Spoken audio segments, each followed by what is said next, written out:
Di kebun kami, ada sebatang pohon apel yang buah ranumnya bisa tampak dari jendela lantai atas. Tetangga kami, Rade dan Jela, biasa membeli apel di pasar untuk anak mereka, tapi sia-sia. Betapapun enaknya apel-apel lain tak pernah semenggoda apel-apel yang terlihat dari jendela mereka itu.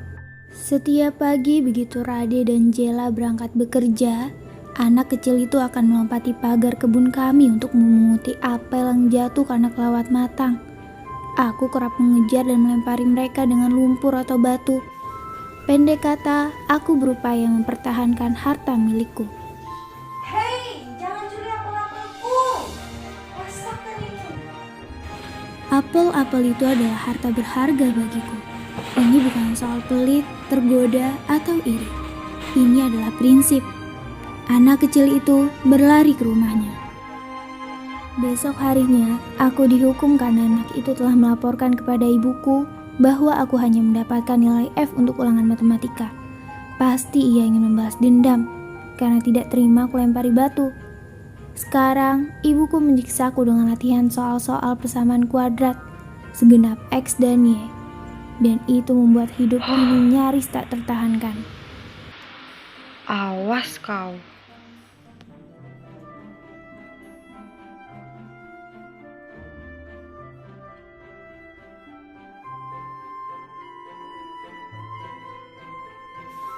Akhirnya anak ini muncul juga seperti yang telah kuduga. Dasar anak tidak tahu malu, masih saja mengambil apelku. Rasakan ini.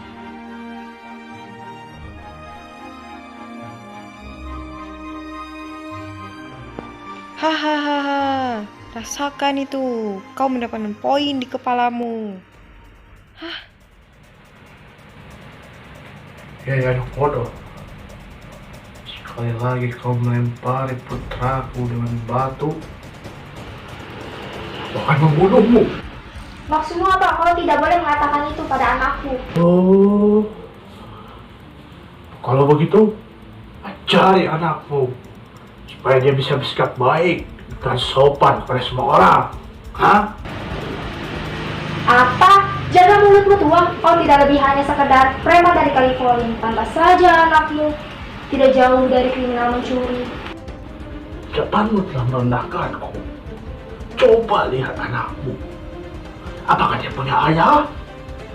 Pantas saja dia nakal dan tidak sopan melempari orang lain dengan batu. Hah? Hei, apa maksud perkataan itu? Sudah. Pula aku bisa beli apel sendiri. Dan yang terpenting, keluarga kami masih utuh. Selamat tinggal pacul. Hei, awas saja ya, sekali lagi menginjak lahanku akan kupotong kakimu. Hingga 20 tahunan kemudian, kami sudah tumbuh menjadi dewasa. Begitupun dengan mereka yang tak pernah lagi saling menyapa. Walau harus kukatakan pula bahwa anak itu tak pernah lagi mencuri apel kami. Setiap tahun, bulan Agustus dan September datang dan pergi, dan berbuah apel itu tak kurang-kurang keindahan dan pesonanya saat musim berbuah tiba. Namun, kedua keluarga yang tinggal berdampingan ini tetap berhenti saling sapa, walau sesekali tak sengaja bertemu pandang. Para orang tua kami menua tanpa mau melupakan caci maki penuh hinaan di antara mereka. Seiring berlalunya waktu, laki-laki itu telah menikah dan pindah tempat tinggal. Namun segala hal lain tetaplah sama. Pada saat itu terjadi sebuah perang. Beberapa hari setelah perang pecah, polisi menggeledah flat rumah Rade dan Jela. Mereka menemukan 2 senapan berburu dan sebuah bedil otomatis. Para tetangga ketakutan. Siapakah yang hendak dibunuh Rade dan Jela? Selama bertahun-tahun dia tidak pernah keluar rumah. Apakah ia hendak menjebak korbannya? Jela biasa pergi ke pasar untuk mengambil bantuan kemanusiaan dan jatah air. Hingga suatu hari, sebuah mortir meledak 10 meter darinya, membabat putus sebelah lengannya. Beberapa waktu kemudian, Rade ditelepon dari rumah sakit.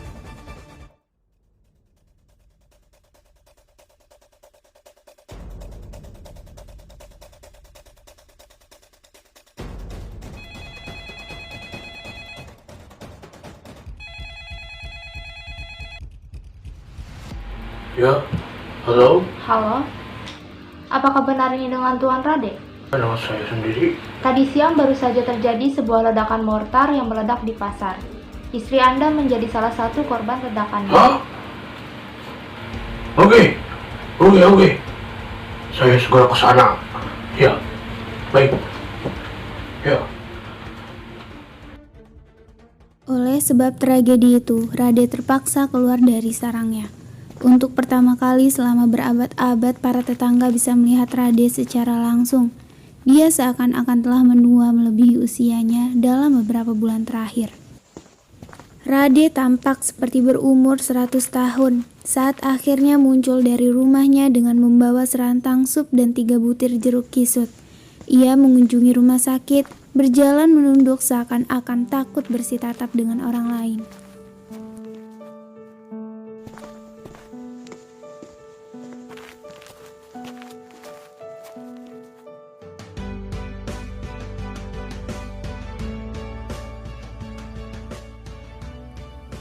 Pada September yang dikoyak perang itu, pohon apel kami menghasilkan buah paling ranum dan paling lezat sepanjang sejarahnya. Esi, coba kamu rasakan apel ini. Buah apel termanis. Kau tahu, terakhir kali berbuah apel sesedap ini hanya di Taman Firdaus. Hahaha.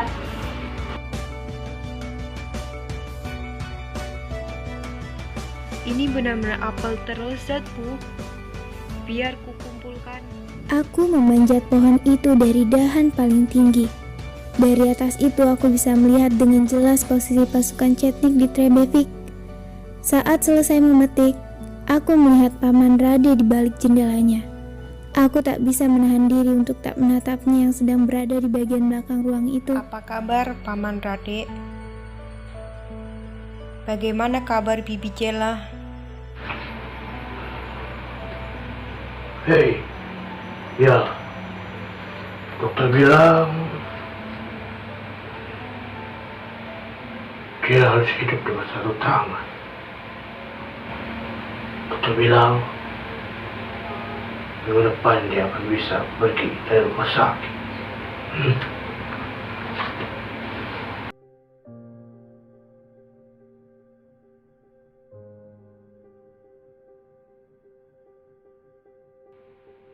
Kau tahu, nak,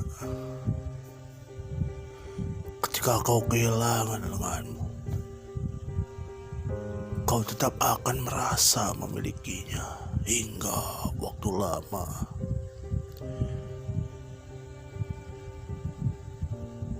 Itu soal psikologis.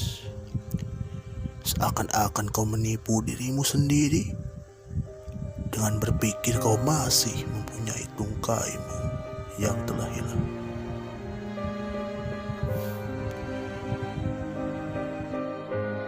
Setiap hari aku memasak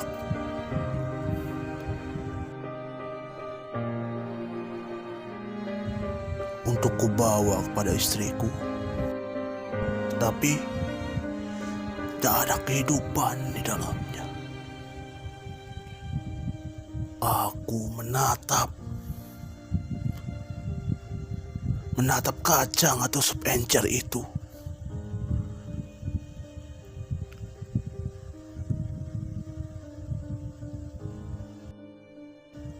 Dan menatapnya, berkata, "Jela." Dan dia tidak menyaut.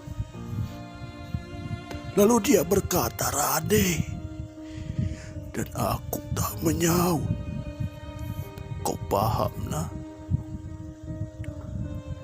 Kita hidup hanya untuk saling menatap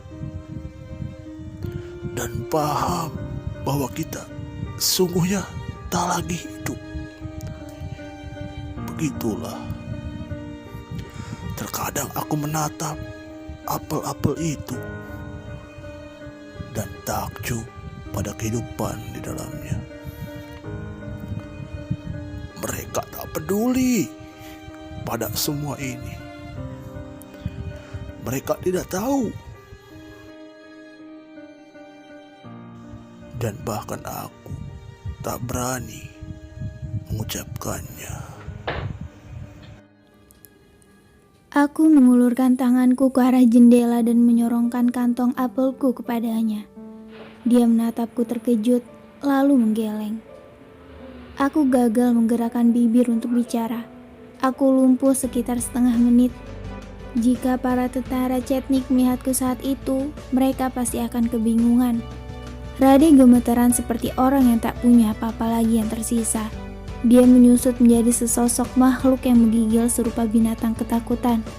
Akhirnya dia menjulurkan lengannya, tapi tak sanggup berucap sepatah pun.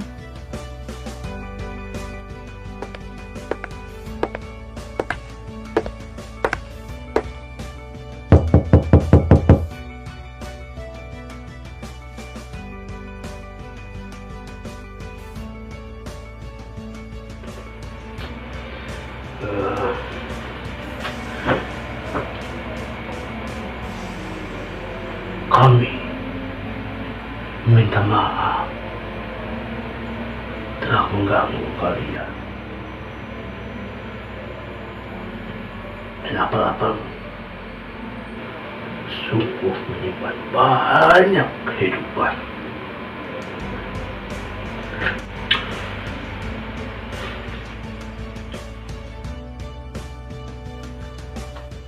Tak lama kemudian, Jela keluar dari rumah sakit.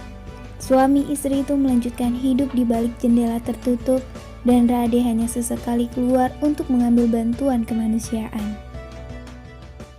Beberapa bulan kemudian, sekelompok lelaki berseragam datang ke rumah Rade 2 kali, membawanya entah kemana lalu memulangkannya. Para tetangga menyaksikan adegan pergi pulang yang misterius itu, mengintip dari balik tirai atau dari lubang kunci. Walau mungkin merasa bersalah karena mereka tak tahan untuk saling mengingatkan tentang senapan-senapan yang disembunyikan Rade di rumahnya.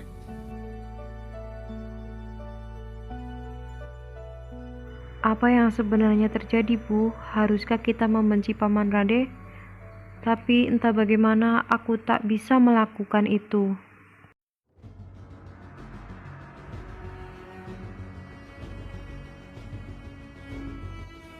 Beberapa waktu kemudian, tiada yang tahu siapa yang telah membunuh Rade dan Jela. Mereka tiba-tiba lenyap pada suatu hari tanpa ribut-ribut dan penjelasan. Mungkin salah jika aku mengatakan apa yang akan kukatakan. Aku hanya mengingat 2 hal tentang Paman Rade yang malang. Selai apelnya dan kenyataan menakjubkan bahwa dia tidak pernah satu kali pun menjulurkan tangan dari jendelanya untuk mencuri buah apel kami, meski dalam kelam malam sekalipun.